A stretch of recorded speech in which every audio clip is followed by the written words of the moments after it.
If your pergola posts are rotting below ground because of poor drainage, you gotta fix that fast before the whole thing falls apart. So, first off, when you set those posts, don't just shove them straight into the dirt. Dig holes deep enough to go below the frost line and line the bottom with a few inches of gravel so water can drain away easy. Then, pour a concrete footing around the post instead of just packing dirt back in. Concrete keeps the post solid and dry because it stops water from pooling around the wood. Also, treat your posts with a good wood preservative before you put them in the ground. That stuff helps stop rot like crazy.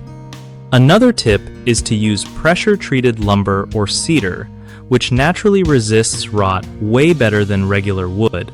When you're done setting the posts, tilt the top of each post slightly outward so rainwater doesn't sit on them.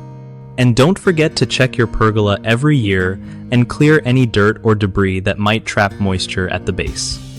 One of the biggest mistakes with pergola posts rotting below ground level is ignoring drainage issues. Water just sits there and ruins the wood fast.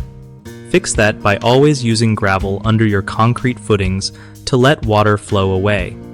Another common problem is using untreated wood or cheap lumber that doesn't hold up outside. Switching to pressure-treated or cedar wood can save you tons of headaches later.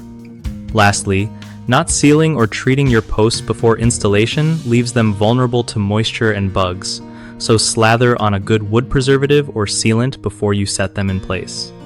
BigHomeProjects.com is awesome for homeowners looking to find reliable local contractors who know their stuff about things like pergola building and repair. It also helps contractors connect with people who need work done, making it easier for everyone to get the job done right and on time.